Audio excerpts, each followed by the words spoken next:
اپنے دل میں یاد کرتا میں بھی اسے اپنے دل میں یاد کرتا ہوں۔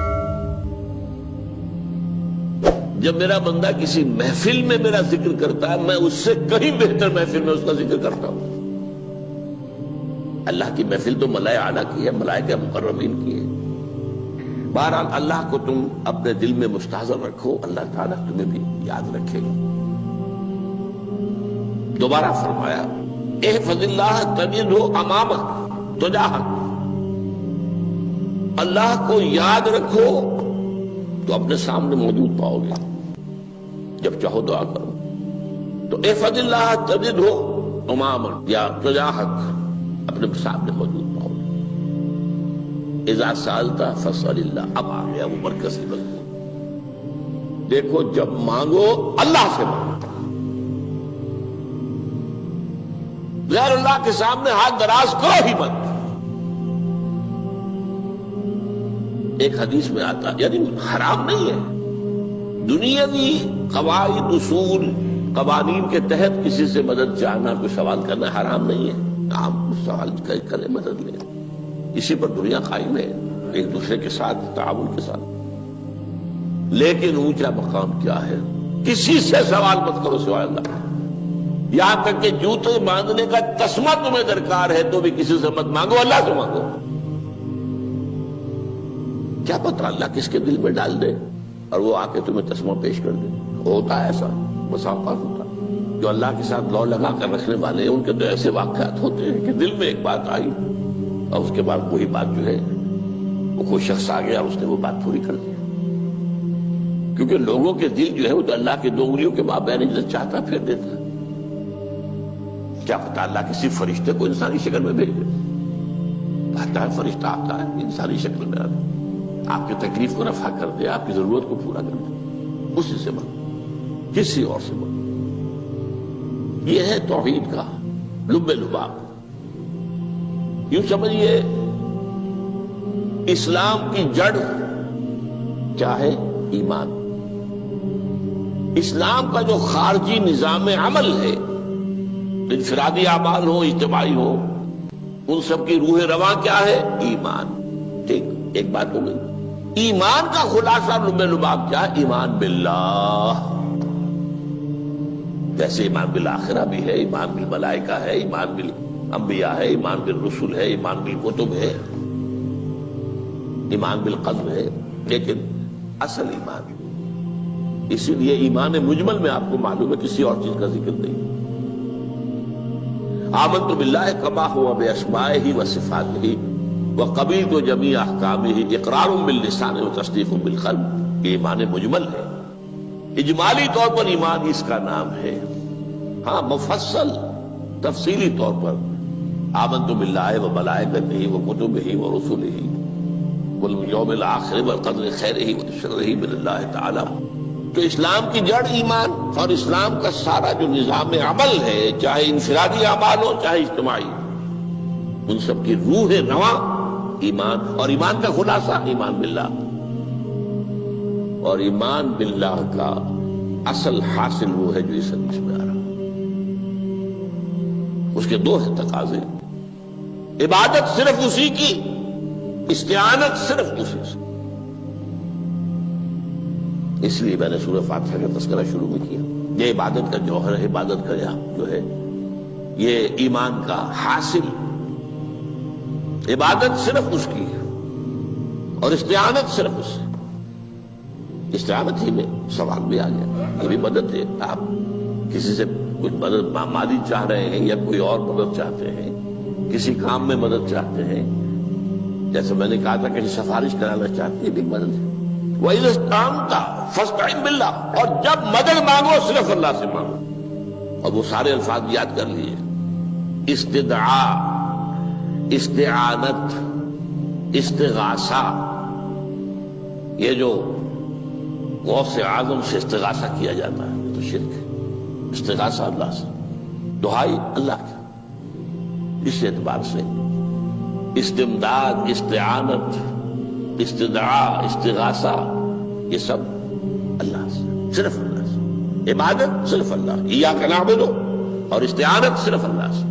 مانگو صرف اللہ سے، جب مدد طلب کرو صرف اللہ سے، اور جان لو اگر تمام لوگ جمع ہو کر تمہیں کوئی فائدہ پہنچانا جائے نہیں پہنچا سکتے، الا بشیء قد کتب اللہ لک وان اجتمعوا علی ان یضروک بشیء لم یضروک الا بشیء قد کتب اللہ علیک، اگر سب مل کر چاہے تمہیں کوئی نقصان پہنچا دے نہیں پہنچا سکتے مگر وہی کچھ جو اللہ نے تمہارے لیے لکھ دیا۔ اب بتائیے خوف کی جڑ کٹ جائے گی کہ نہیں؟ یہ جو ایمان جو ہے یہ خوف اور حزن دونوں سے نجات دلانے والی بات ہے۔ جو حقیقی مومن ہے وہ اللہ کا ولی ہے، حقیقی مومن وہ اللہ کا ولی ہے، اور الا ان اولیاء اللہ لا خوف علیہم ولا هم يحزنون۔ یہ اولیاء اللہ کو علیحدہ مخلوق نہیں ہے، کوئی ان کے سر پہ سینگ نہیں ہوتے، انسان ہی ہوتے ہیں، لیکن حقیقی معنی میں مومن ان اعتبارات سے جو آج ہم پڑھ رہے ہیں ایمان اس درجے کا پہنچ گیا تو اللہ کا ولی ہے۔ ان لوگوں کے لیے خوف کس بات کا ہوگا؟ کس سے خوف کروں؟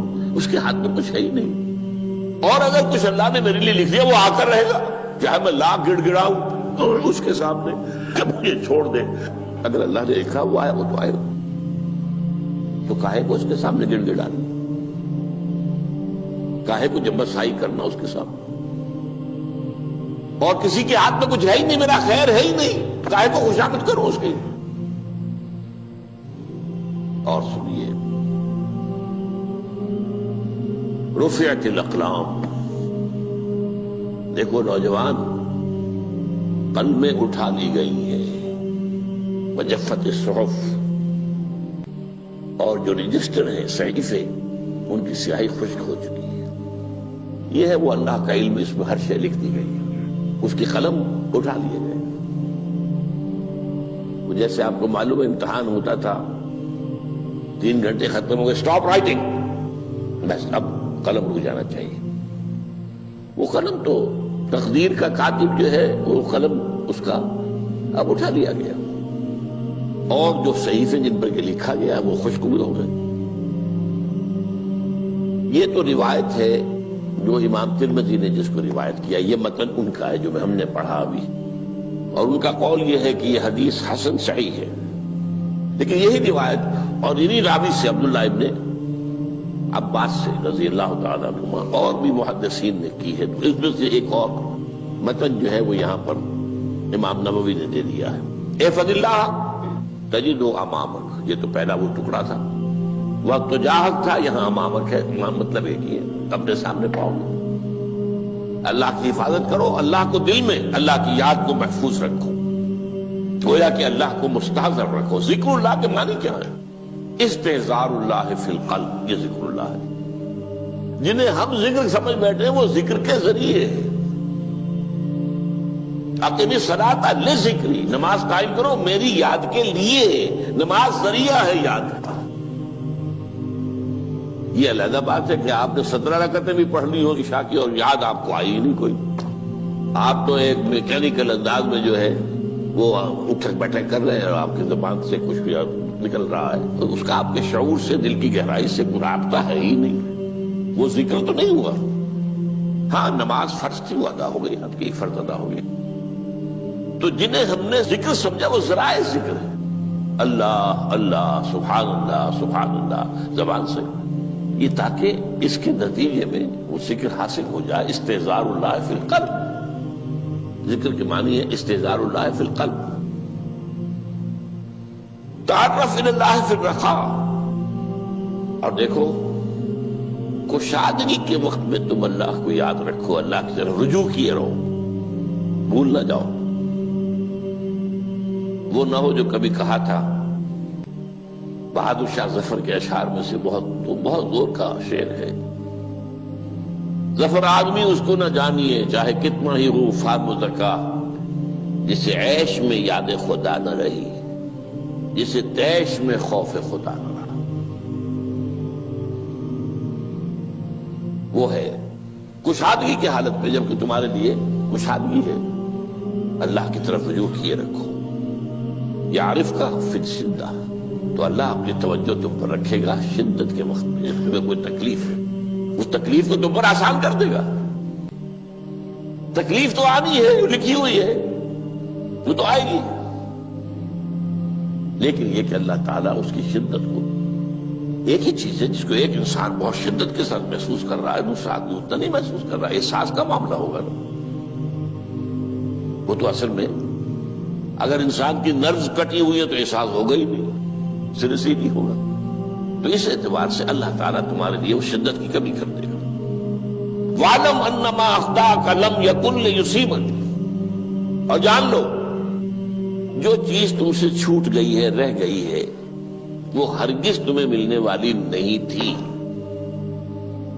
اب آپ نے کسی ملازمت کے لیے درخواست دی ہے، درخواستیں مانگی گئی ہیں، اپنی سی محنت کر لی، نہیں ملی ملازمت، اب آپ بیٹھے ہوئے افسوس میں، رنج میں، غم میں، فلاں نے یہ کر دیا، فلاں نے یہ کر دیا، وہ فلاں جو ہے بڑی تکڑی سفارش لے آیا تھا، فلاں نے رشوت دے دی۔ چھوڑو میاں اس کو، وہ تمہارے لیے نہیں تھی۔ کاہے کو اپنے ذہن کے اندر یہ کھچڑی پکا رہے ہو بیٹھے ہوئے؟ خواہ آپ شاید سوء ظن میں بھی مبتلا ہو رہے ہو، کسی نے نہ رشوت دی اور آپ سمجھتے ہو کہ رشوت دی ہے اس نے۔ یہ ساری چیزیں جو ساری سیئات، ان کی جڑ کٹ جائے گی۔ وَاعْلَمْ أَنَّمَا أَخْطَأَكَ لَمْ يَكُنْ لِيُصِيبَكَ وَمَا أَصَابَكَ، جو چیز تم پر آ گئی، لَمْ يَكُنْ لِيُخْطِئَكَ، ہو ہی نہیں سکتا تھا کہ وہ تم پر نہ آ۔ یہ کر لیتا تو ہو جاتا، شاید یہ کر لیتا، میں نے ٹیکا پہلے لگوا دیا ہوتا تو یہ بات نہ ہوتی۔ بھائی وہ جو ہونا تھا وہ ہونا تھا۔ اب یہ وہ چیز ہے جس سے انسان میں کیفیت پیدا ہوتی، تسلیم و رضا۔ ہم بھی تسلیم کی خو ڈالیں گے، بے نیازی تیری عادت ہی صحیح، اے اللہ جو تو نے چاہا مجھے قبول ہے۔ اسی لیے میں نے آپ کو آیتیں سنائی سورۃ تغابن کی، ما اصاب من مصیبت الا باذن اللہ، کوئی مصیبت نہیں آتی مگر اللہ کے اذن سے۔ وَمَن یؤمن باللہ یہد قلبہ، جو اللہ پر ایمان رکھتا ہو اللہ اس کے دل کو ہدایت دے دیتا ہے۔ ہدایت کس بات کی؟ تسلیم و رضا۔ سر دوستاں سلامت کہ تو خنجر آزمائی، نہ شبد نصیب دشمن کے شبد ہلاکے تیغت۔ اے اللہ تیری طرف سے ہے، مجھے قبول ہے، اور بظاہر مجھے تکلیف ہو رہی ہے لیکن یقیناً اس میں میرا کوئی خیر ہے۔ بیدک الخیر،